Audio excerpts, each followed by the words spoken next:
lovely event that celebrates the spirit of courage and heart and therefore resilience. 9 years ago, I received a news that was going to change my life forever. My little son, all of 4, was diagnosed to be on the autism spectrum. I was a journalist for almost a decade, and yet I knew very little about autism or the fact that it is a spectrum. I was leading this supposedly perfect life, had a great TV career, had a great marriage, a beautiful home, friends, vacations, dreams, aspirations. And it all came crashing down. I took a sabbatical to understand the needs of my son, to understand autism, to understand how it is going to change my life and come to terms with it. A diagnosis comes for the entire family. I took 4 years. 4 years to grieve, 4 years to learn, 4 years to unlearn, to build awareness, accept my new life, and that it is going to be different than what I had imagined, but it is going to be equally beautiful. I never thought I was going back to work, as is the case with several caregiving mothers. But back then, I had found a purpose. Once I accepted that my son was different and is going to grow differently, life automatically helped me find help. But the process of celebrating this new life started from me. I had 2 extra missions, led by neurotypical children to understand and embrace neurodiversity and push for inclusion. Empathy cannot be taught, but when young children with their innocent eyes look at the world and can be guided to see things differently, that's when you know they will be better human beings.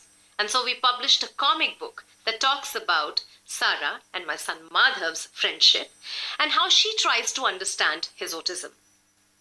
Well, today I'm back at work, have rebuilt a career in content strategy, in writing, television, but also autism advocacy, disability, and caregiver inclusion at work.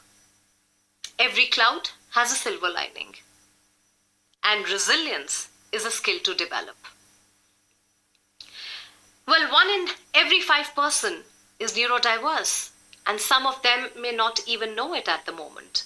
Some of you in this auditorium today could be neurodiverse. You may have known someone in your family or friend circle who is different, but have you made an effort to understand them? Neurodiversity needs acceptance and inclusion, for you will see neurodiverse people much more now. And awareness and acceptance have to go together, for only then we will have schools, we will have colleges and workplaces inclusive in true sense. Caregivers, especially mothers, can go back to their careers, lead a more holistic life, and take care of themselves. And this neurodiverse community need not be hidden at homes. They can be part of this world. Today I have a few asks.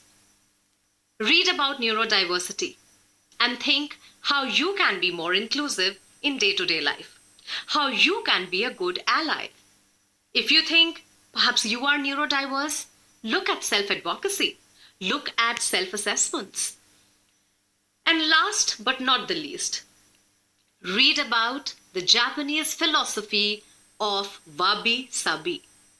Wabi-sabi values simplicity and imperfection while recognizing the impermanence of all things. It celebrates our perfectly imperfect life. Thank you.